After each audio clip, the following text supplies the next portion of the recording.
Amém, igreja? Graças a Deus. É muito bom estar aqui. Eu gosto muito de pregar nessa comunidade, de ministrar a palavra nessa comunidade. E aí eu quero trazer para vocês o tema que a sede colocou para nós, para a gente poder trabalhar, o tema do ano, é o tempo de reconciliação. E aí você precisa entender, o principal ministério de Jesus era o ensino. Todo mundo acha que o principal ministério de Jesus era curar, fazer milagres, ressuscitar mortos. Não. O principal ministério de Jesus era ensino. Então, muito importante quando você vem à igreja é você entender o que está sendo falado nesse púlpito. Porque senão você vai entrar do mesmo jeito que você saiu. Entende? Você tem que fazer sentido aquilo que eu estou falando. Então, quando eu falo reconciliação, do que a gente está falando de reconciliação? O que é reconciliação? Reconciliação é quando Jesus morre na cruz por causa de uns doidos lá no Jardim do Éden, entendeu? Que pecaram lá e nos desconectou do Pai. E aí precisou de um homem chamado Jesus para nos reconciliar, para nos reconectar com Deus. Amém? Então, reconciliação é isso. A segunda coisa o tema do mês é o adorador imita o reconciliador. Então nós estamos imitando o modelo que é Cristo. Então o que é um adorador? Um adorador sou eu e você. Um adorador é aquele que presta culto a Deus com o seu exemplo de vida, no seu dia a dia. Então não basta você falar que você vai na igreja. Deixa eu te falar, não é porque você come no coxo da vaca que você é vaca. Não é porque você dormiu na garagem do carro que você é carro. Percebe? Não é porque você está vindo na igreja que você é crente. Eu sei que você é crente quando eu olho para os seus frutos. Entendeu? Se eu olhar um fruto da manga, eu não vou olhar para um pé de figo. É o que muito acontece. Às vezes você dá um fruto, você fala, esquisito esse fruto, hein? Diferente, não é de manga. Porque, Entende o que eu estou dizendo? Então tem que estar em congruência. E por fim, o reconciliador, Jesus. Jesus é o nosso reconciliador. Ele é a ponte entre nós e Deus. Ele é o único caminho, não tem outro caminho, E por que eu estou falando tudo isso? Porque o tema deste domingo é o adorador suplica como o reconciliador. E a gente vai entender então o que é essa mensagem, o que essa mensagem quer trazer para nós. E como eu estava falando para você, por que tudo isso é importante? Você entender o que está acontecendo aqui. Porque, como eu disse para você, o principal ministério de Jesus é o ensino. Na Bíblia fala assim, dirigiam-se para Cafarnaum, quem? Os discípulos. E assim que chegou o sábado, tendo entrado na sinagoga, Jesus passou a ensinar. Percebe que o principal, Jesus saía para ensinar. Aí ele encontrava uns demoniados. O que ele fazia? Expulsava os demônios. Aí encontrava um que não enxergava, curava. Enxergava um que tinha morrido, ressuscitava. Mas o principal ministério dele é fazer a transformação da igreja. E quem é a igreja? Eu e você. Então, Cristo tem que entrar na sua vida, entendeu? Eu costumo dizer que você tem que bater de frente com Jesus. Sabe bater de frente com Jesus? Porque na hora que você bater, já viu uma batida de frente? Mas não vai sobrar nada de você. O dia que eu bati de frente com Jesus, saiu pedaço de velho Nicola para tudo quanto é lado. Eu estou caçando até hoje, irmão, o velho Nicola, e eu não acho mais, e eu não estou a fim de achar, porque você bateu de frente. Então a minha experiência é que você bata de frente com Cristo, para não sobrar nada dessa pessoa que está te atrapalhando. Sabe qual que é a diferença sua entre você? Obrigado, irmã, Deus abençoe. Não precisa. Qual que é a principal diferença entre você perdedor e você vencedor? Qual que é a diferença lá na sua casa? A diferença é que você perdedor faz de vez em quando. De vez em quando eu vou na igreja, de vez em quando eu oro, de vez em quando eu suplico ao Senhor, de vez em quando eu leio a palavra de Deus, de vez em quando. Diferentemente do seu eu vencedor, é que você faz todos os dias aquilo que você precisa fazer. Então todo dia você vai orar, todo dia você vai buscar a palavra, todo domingo você virá à igreja para aprender um pouco mais. Percebe que o ensino, Jesus ensinava? Quer ver? Jesus ensinava no coletivo. E Jesus, vendo a multidão, subiu ao monte e, assentando-se, aproximaram-se dele os seus discípulos. E abrindo a sua boca ensinava dizendo. Percebe? Jesus o tempo todo está querendo nos ensinar. Jesus ensinava lá no alto clero, olha que legal, né? Ele diz assim: depois de 3 dias o encontraram no templo, sentado entre os mestres, rabinos e doutores da lei, ouvindo-os e fazendo-lhes perguntas. Todos os que ouviam ficavam maravilhados com o entendimento e com as suas respostas. Então, mais do que você vir à igreja, buscar algo do Senhor, busque dele a sabedoria, o entendimento daquilo que está sendo falado nesse púlpito, nesse altar. Porque são essas palavras de vida que vai transformar a sua vida. E para isso ele vai precisar de uma atitude sua. Amém? Então, o tema base para a gente trabalhar esse tema, né? O adorador suplica como reconciliador, está lá em Hebreus 5:7. Se você quiser abrir a sua Bíblia e acompanhar comigo, senão eu vou ler aqui para você.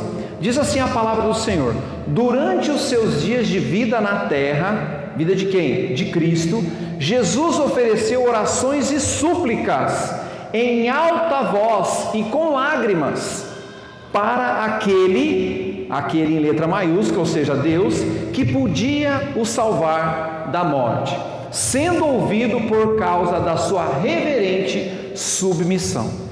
Então Hebreus vai nos mostrar 3 pontos aqui, 3 visões sobre como suplicar ao Senhor, como pedir humildemente, falar da sua dor, abrir o seu coração. Como Jefferson falou, eu não sei como você chegou, eu não sei qual a sua luta, eu não conheço a tua história, mas eu tenho certeza que você tem dificuldades, e é o Senhor que vai te ajudar nessas dificuldades. Amém? Então a primeira coisa, o sentido de sermos gratos em tempos de tribulação. Desafiador, né? Mesmo passando por um vale, eu tenho que ser grato.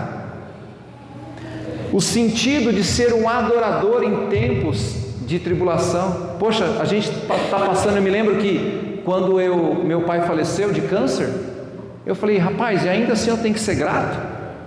Uma doença maldita levou meu pai, mas quando eu comecei a entender o que é ser grato, eu comecei a adorar. Eu comecei a agradecer o Senhor por tudo que Ele está fazendo, porque Ele tem o controle de tudo. Porque se eu acreditar que a minha vida é só isso, não compensa nem, não faz sentido a gente viver, né? A gente precisa dar sentido. E o terceiro é o sentido da obediência em tempos de tribulação, porque é muito fácil a gente obedecer quando tudo vai bem, não é? Faz isso, mas quando azeda, aí você fala, não, vou obedecer não. Então eu vou trabalhar essas 3 questões. E por vezes você está dizendo, né? Como ser grato em tempos de tribulação, como eu disse aqui. A palavra de Deus diz assim, essa palavra aqui, o Tiago, acho que ele estava, né? Meus irmãos, considerem motivo de grande alegria o fato de passarem por diversas provações. Como assim? Pois vocês sabem que a prova da sua fé produz o quê? Perseverança. E a perseverança deve ter ação completa, a fim de que vocês sejam maduros e íntegros, sem lhes faltar coisa alguma. Então, qual que é o sentido de nós sermos gratos? Né? E a visão de uma mente grata está relacionada a uma matemática muito simples. Qual? Você percebe que na vida nós temos perdas, nós temos frustrações, nós temos ganhos, sim ou não? O tempo todo a gente tem isso. E a gente tem que entender que todos esses sofrimentos que acontecem na nossa vida são transitórios. Ou seja, alguém vai morrer, alguém vai se machucar. Em todos esses momentos eu preciso entender essa gratidão. Por quê?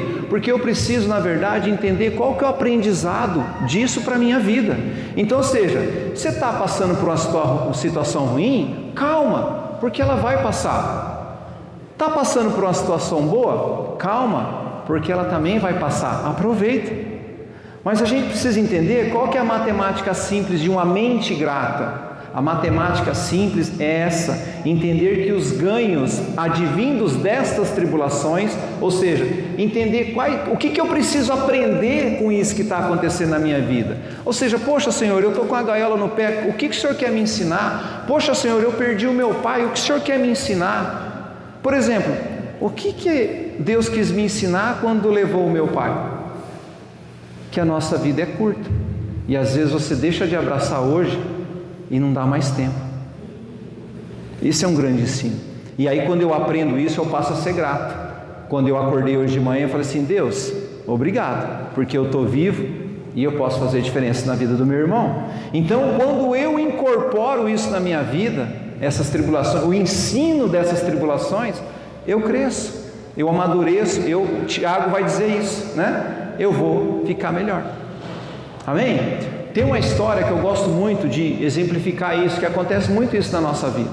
Imagina que aqui em Maringá acabou o gás e você não tem mais lugar nenhum para comprar o gás.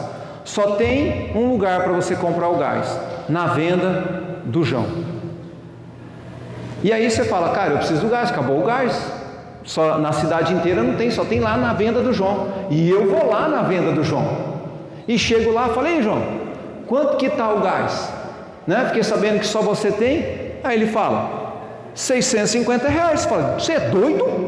650 conto num botijão de gás de 13 quilos? Sendo que isso aí custa o quê? R$100 no máximo?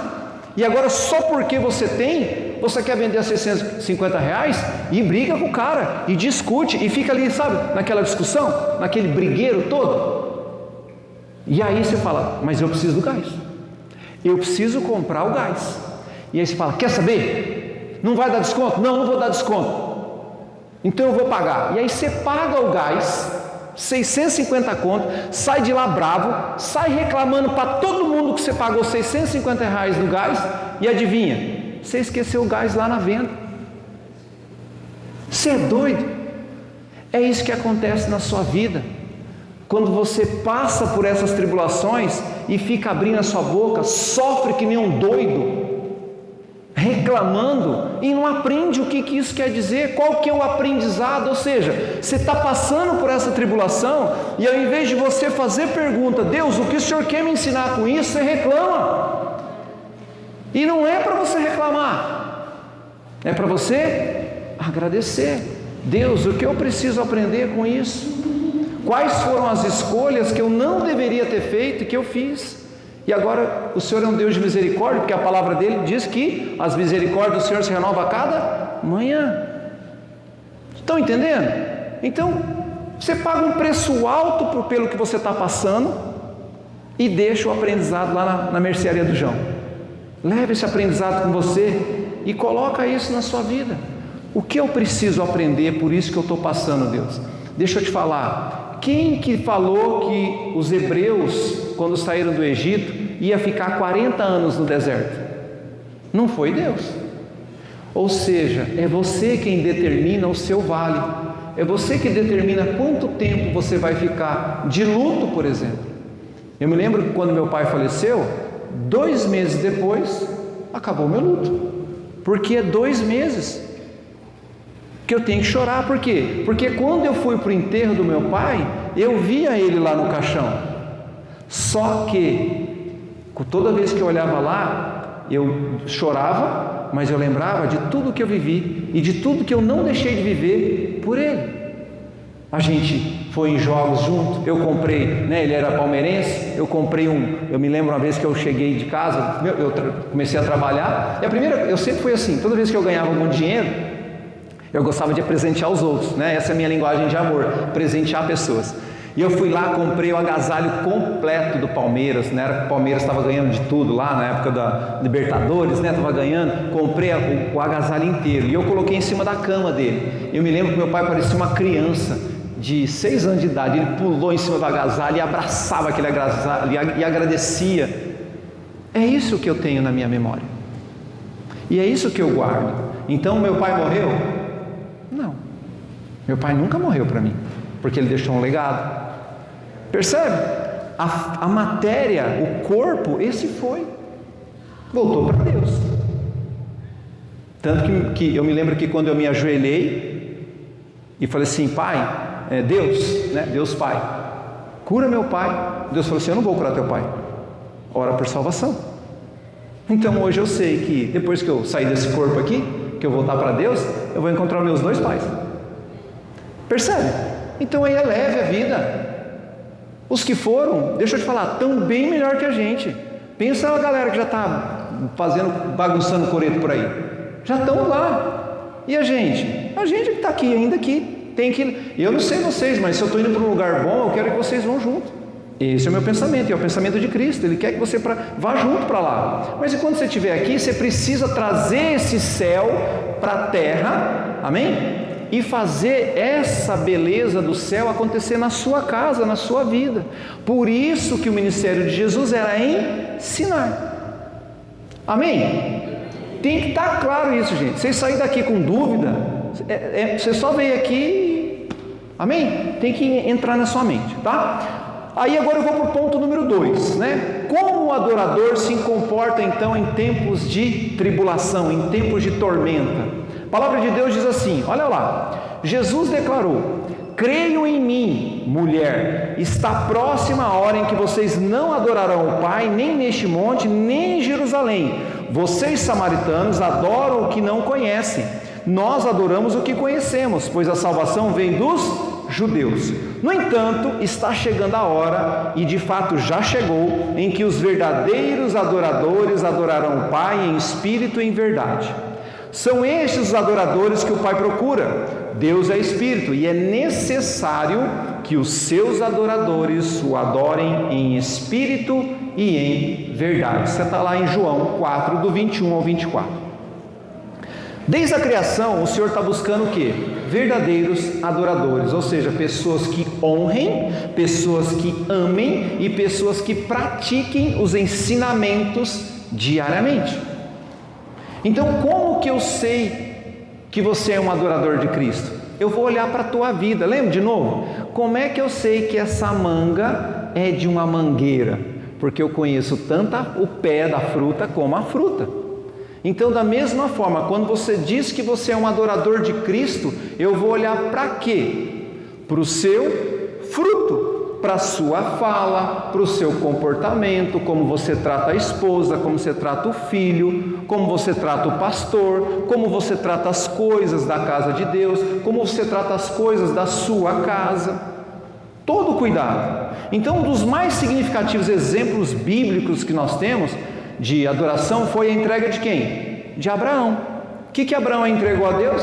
O seu filho Isaque. Mas olha que loucura. Após prometer a Abraão que dele sairia uma grande nação, o Senhor pede a Abraão que oferecesse o seu único filho como sacrifício.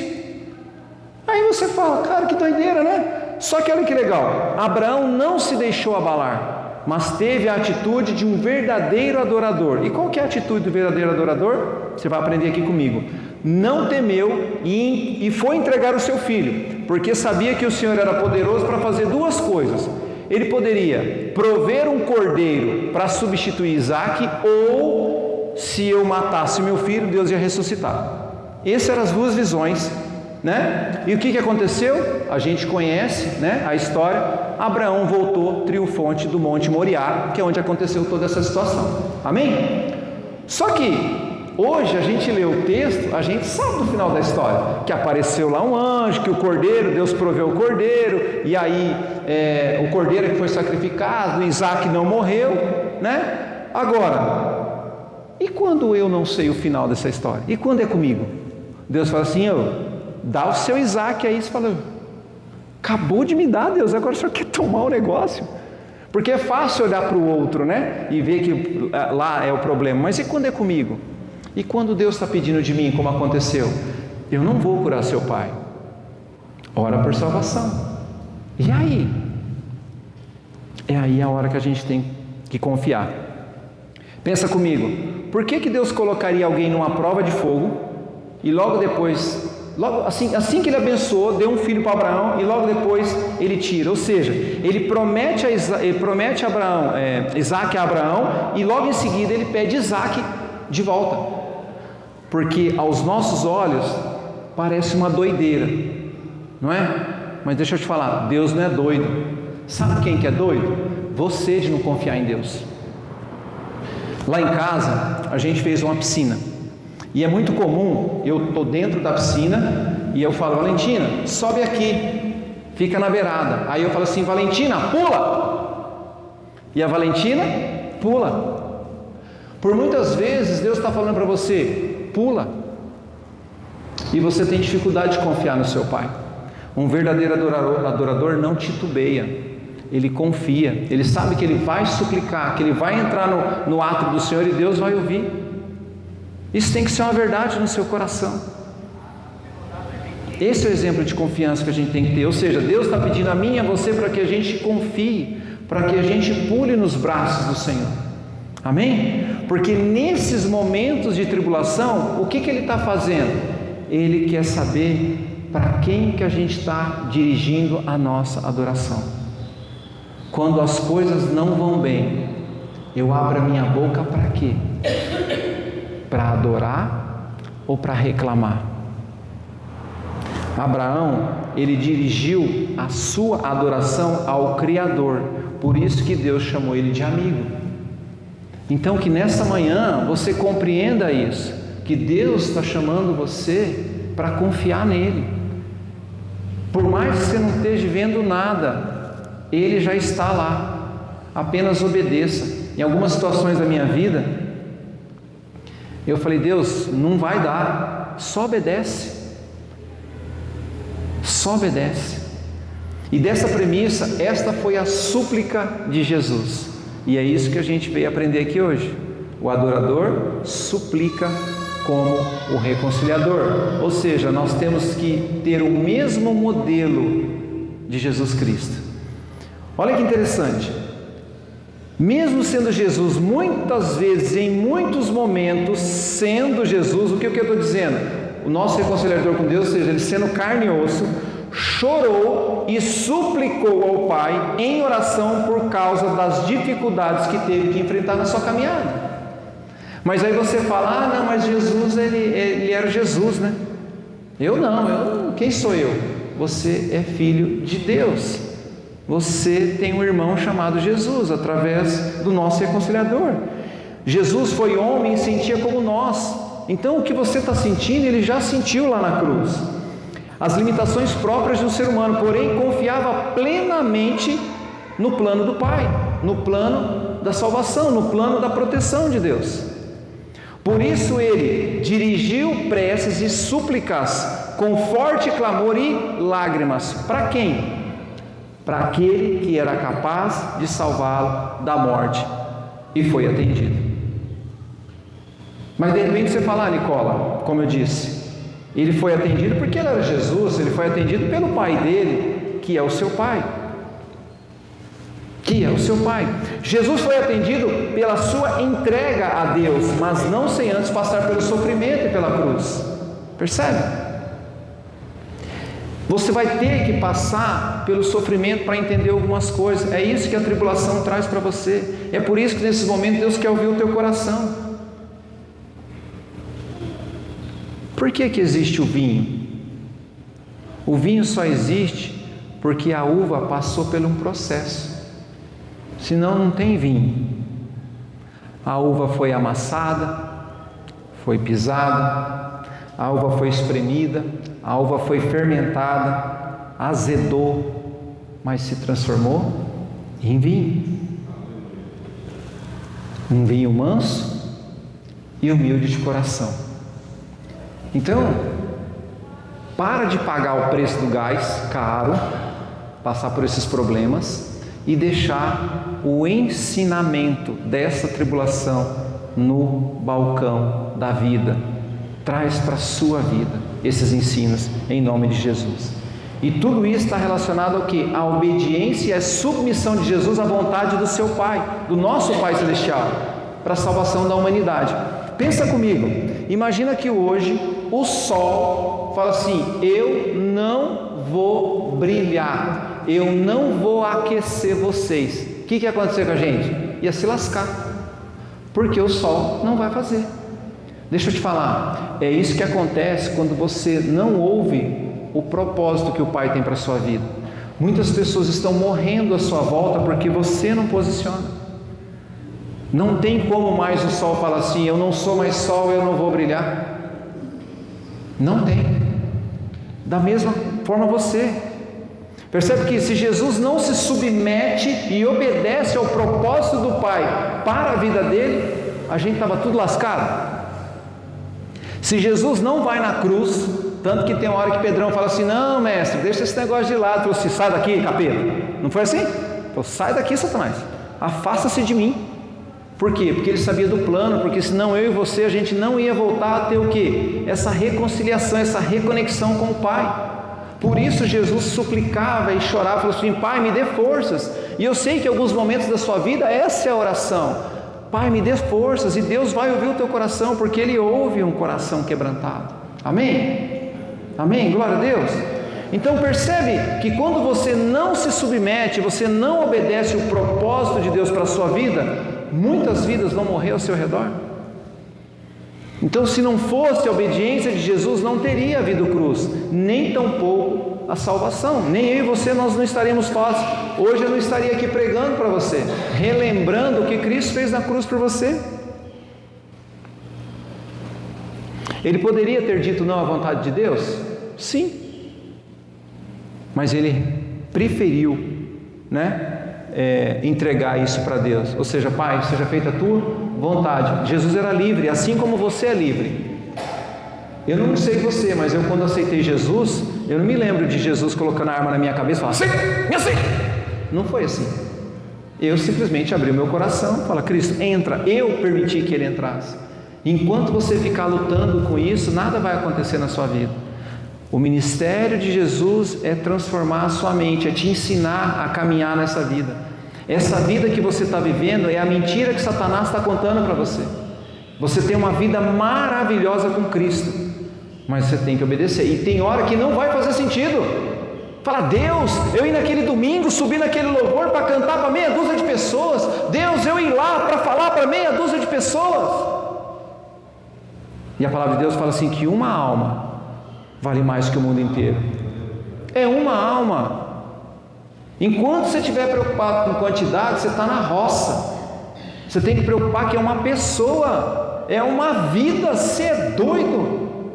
Então não é sobre quantidade, é sobre a qualidade da palavra de Deus que é ministrada, é sobre a qualidade de vida que Ele quer te dar, a plenitude de vida que Ele quer te dar. Por isso a súplica de Jesus.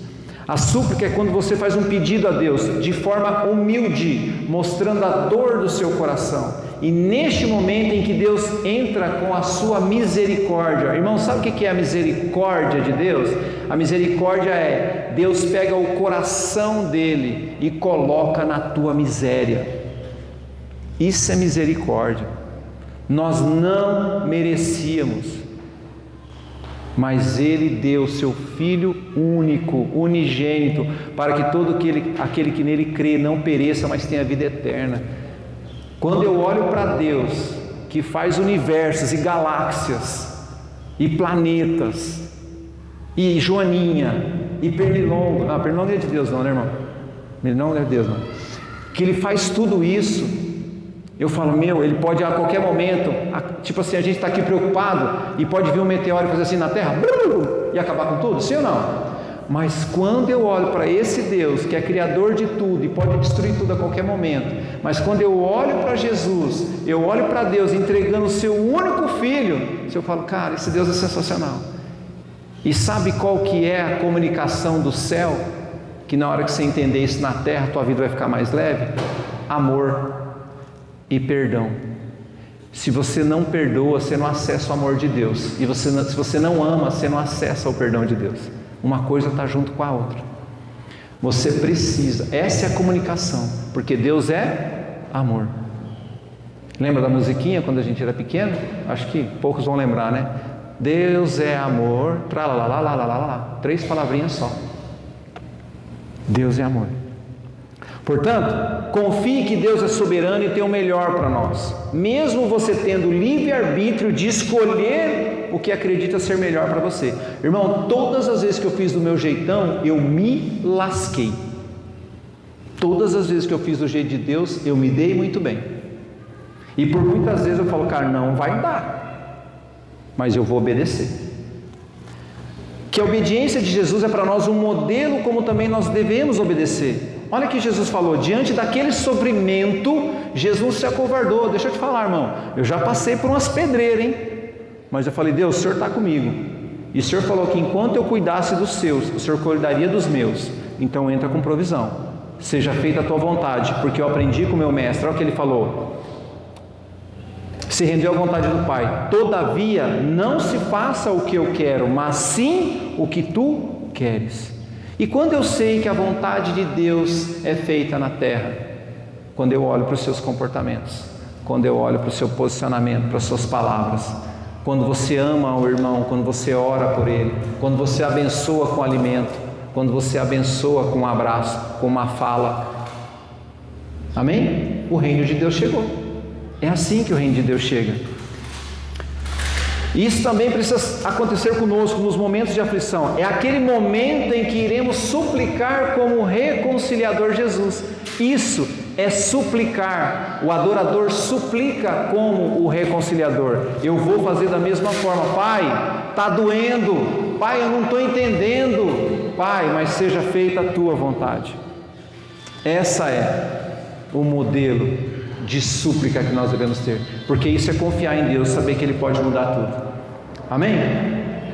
Então, o grande ensino da súplica é que precisamos nos submeter, obedecer e agradecer, mesmo diante do sofrimento, mesmo diante das dificuldades, à vontade soberana de Deus.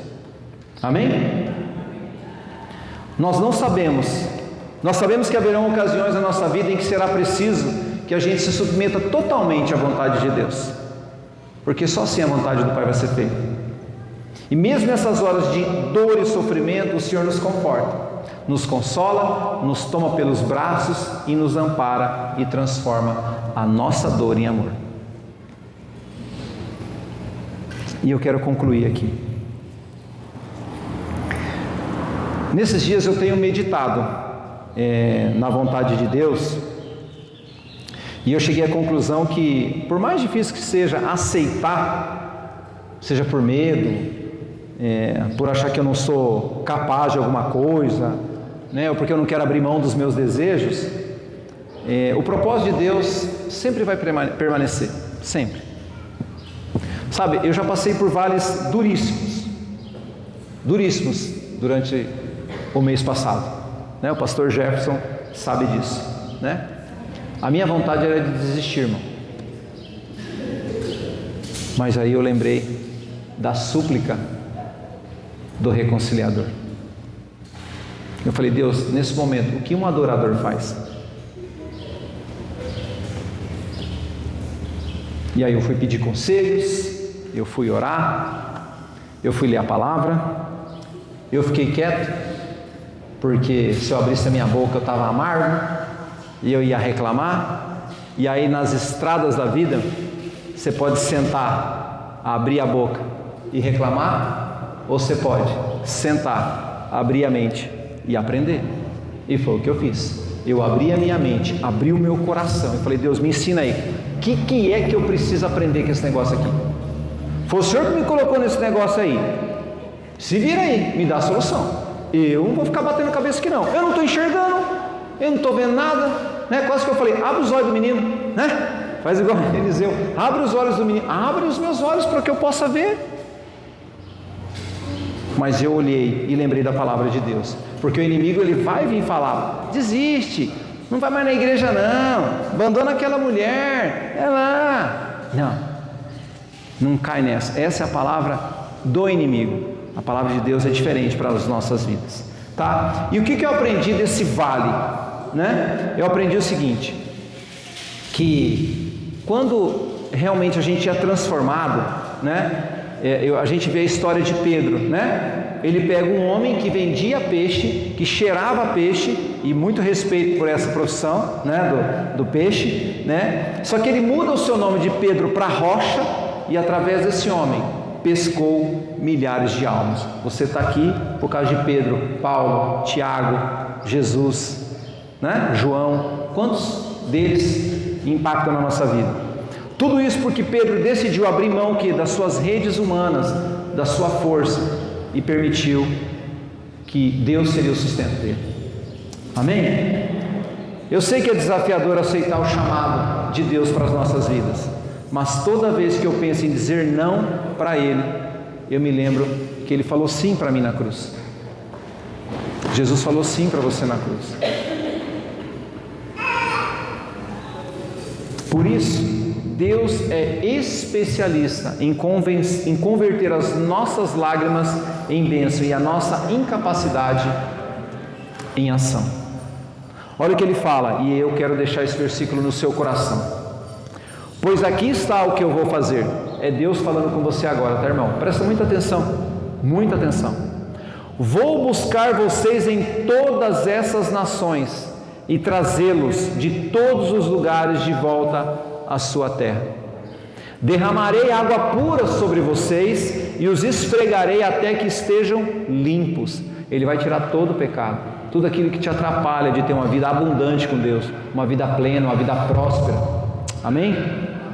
Darei a vocês um coração novo, porém um novo espírito em vocês. Removerei o coração de pedra que vocês têm e o trocarei por um coração que vive segundo a vontade de Deus, não segundo a minha própria vontade. Porei meu espírito em vocês e farei que vocês procedam da maneira que desejo e vivam segundo os meus mandamentos. E mais uma vez, vocês viverão na terra que dei aos seus antepassados. Que terra que é essa, irmão? A terra que emana leite e mel. Essa é a terra que Deus vai dar para nós, e nós já estamos nela, afinal. E aí Deus continua: e vocês serão o meu povo, e eu serei o seu Deus. É sobre isso. Ele quer tirar você dessa terra que você está vivendo, disso que você está passando, mas para isso você tem que dar um passo de fé. É você que vai mudar a sua vida. Se você quiser saber quem é a pessoa que vai tirar você de onde você está, dá uma olhada no espelho, tira uma selfie, você vai saber quem que vai te ajudar a sair de onde você está. É você mesmo. Mas para isso você precisa se levantar, se posicionar. Percebe que até o meu andar muda a minha atitude? Se eu estou assim, olha os pensamentos que vêm: ah, meu Deus do céu, que vida difícil, não tem mais jeito essa vida, acabou tudo, João de Barro já era. Está vendo? Agora, quando eu me posiciono, eu ando olhando para o alto, buscando as coisas do alto, me posicionando, firme, crendo, muda tudo, todo o meu corpo muda.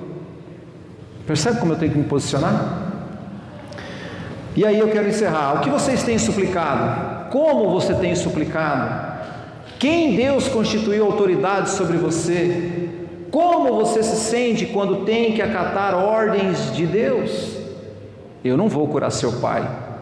Ora por salvação. Amém, Jesus. Irei orar por isso. Você resiste ou aceita numa boa? Você está passando por alguma dificuldade que desejaria não estar acontecendo? Nessa manhã eu quero que você faça como Jesus. Ofereça súplicas, assim como fez o nosso reconciliador Jesus diante do seu Pai Celestial. Amém?